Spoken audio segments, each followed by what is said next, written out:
देखिए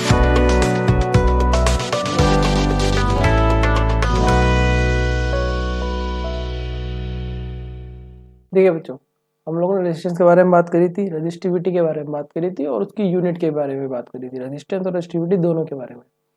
अब देखिए, अब क्या है कि अगर हम रेजिस्टेंस को सीरीज में लगाते हैं और रेजिस्टेंस को पैरेलल में लगाते हैं तब क्या होता है। ठीक है बच्चों, अब आप इसमें एक चीज ध्यान रखिएगा कि सीरीज में, जब रेजिस्टेंस को सीरीज में लगाया जाता है, सीरीज कनेक्शन मैंने आपको बताया था पॉजिटिव टू नेगेटिव या फिर नेगेटिव टू पॉजिटिव को हम जब ज्वाइन करते हैं, मतलब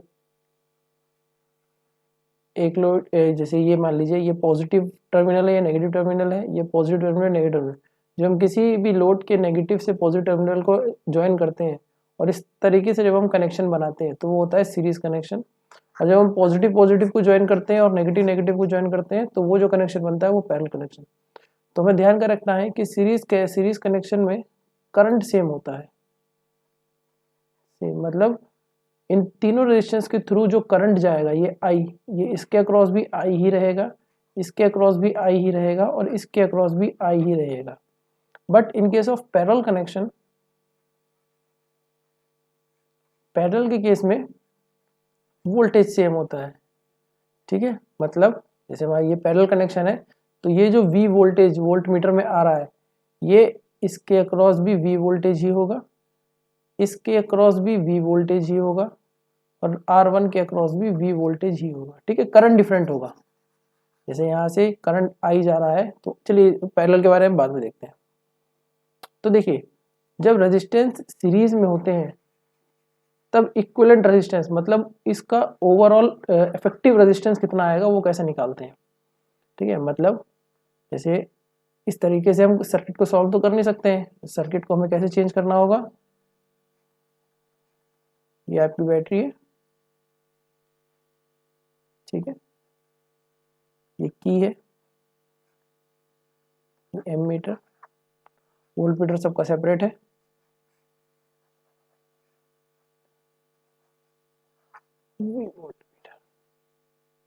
ठीक है, तो ये आर इफेक्टिव, मतलब ये जो इक्विवेलेंट रेजिस्टेंस आएगा, ये इफेक्टिव रेजिस्टेंस जो आएगा वो इन तीनों को, मतलब इन तीनों के रिस्पेक्ट में मैं इसको कैसे रिप्रेजेंट करूंगा वो देखते हैं।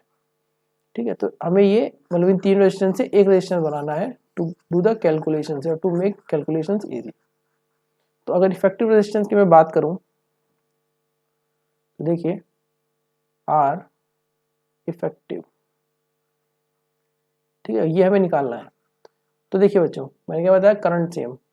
तो देखिए बच्चों, ये जो बैटरी है इसके अक्रॉस वोल्टेज V है और इससे जो करंट निकल रहा है वो I करंट निकल रहा है। ठीक है,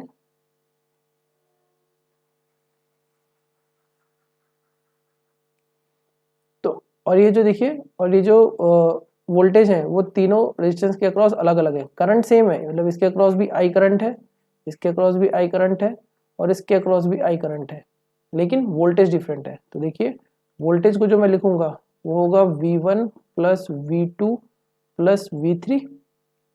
ठीक है, अब V इक्वल्स टू, देखिए इसकी अगर मैं बात करूं तो I R इफेक्टिव, जो भी मुझे निकालना है, मतलब जो इक्विवेलेंट रेजिस्टेंस आएगा या इक्विवेलेंट लिख लीजिए EQ, R equivalent I R1 plus I R2 plus I R3। ठीक है, I कॉमन ले लेते हैं, I R equivalent equals to I common ले लिया, R1 plus R2 plus R3, तो I से I कैंसिल आउट हो गया, R equivalent is equals to R1 plus R2 plus R3। ठीक है बच्चों, तो ये आ गया आपका इक्विवेलेंट रेजिस्टेंस। मतलब हम इस, जब ये रेजिस्टेंस है इन तीनों से जो इफेक्टिव रेजिस्टेंस आएगा वो कितना होगा, वो R इक्विवेलेंट होगा। और देखिए अब इसको, इस सर्किट को मैं ऐसे कन्वर्ट कर सकता हूं, देखिए ये आपका एक रेजिस्टेंस हो गया जो कि हमने निकाला है REQ, ये आपका वोल्टेज सोर्स आ जाएगा V वोल्ट, ये आ जाएगा I करंट, और यहाँ पे आपका एमीटर और की तो लगा ही हुआ है, ठीक है। तो ये बेसिक है, एमीटर और वोल्टमीटर को आप हटा दें तो इस सर्किट को आप इस तरह रिप्रेजेंट कर सकते हैं। वोल्टमीटर आप यहाँ लगा लीजिए, आपको वोल्टमीटर लगाना हो तो एमीटर यहाँ लगा लीजिए, यहाँ की लगा लीजिए, पर वो बाद की चीज़ें हैं। जो बेसिक चीज़ है कि इस पूरे रेजिस्टेंस के सेट को हमने एक इक्विवेलेंट रेजिस्टेंस से चेंज कर दिया और फिर ये जो इक्विवेलेंट रेजिस्टेंस है उसकी वैल्यू क्या होगी, R1 plus R2 plus R3।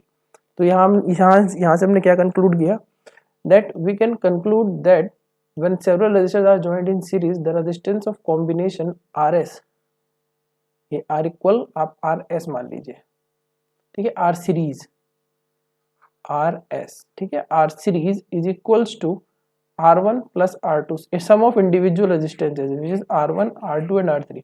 अब देखिए ये RS जो है इन सबका सम है, तो ये जो इंडिविजुअल है वो इन तीनों से बड़ा होगा। मतलब अगर R1 3 है, R2 2 है और R1 4 है, तो देखिए सबसे बड़ा क्या है R3, लेकिन जो इनका सम आएगा वो कितना आएगा 9। तो जो सीरीज में इफेक्टिव रेजिस्टेंस आएगा वो इंडिविजुअल रेजिस्टेंस से ज़्यादा होता है, ठीक है बच्चों। तो हमने क्या किया, हमें मालूम था कि करंट सब में सेम है तो करंट लेने का कोई फ़ायदा नहीं था, इसलिए हमने क्या किया, हमने वोल्टेज लिया। तो इस बैटरी की जो वोल्टेज होगी जो इन तीनों रेजिस्टेंस के अक्रॉस होगी वो इन तीनों रेजिस्टेंस पे डिस्ट्रीब्यूट होगी, ठीक है। तो इसके अक्रॉस मान लेते हैं V1, इसके अक्रॉस V2 और इसके अक्रॉस V3। तो V1 plus V2 plus V3। अब देखिए V को IR, V equals to IR Ohm's law से। अब यहाँ V equals to IR1 plus V equals to IR2 plus V, उससे हमने क्या कंक्लूड किया कि जो इंडिविजुअल रेजिस्टेंस है, जो सीरीज में इक्विवेलेंट रेजिस्टेंस आएगा वो इंडिविजुअल रेजिस्टेंस के सम के बराबर है, अगर रेजिस्टेंस जो है सारे वो सीरीज में लगे हैं तो, ठीक है। चलिए बच्चों नेक्स्ट में हम जो नेक्स्ट क्लास होगी उसमें हम अगर रेजिस्टेंस पैरेलल में हो तब इफेक्टिव रेजिस्टेंस या इक्विवेलेंट रेजिस्टेंस कैसे निकालते हैं वो देखेंगे। Thank you.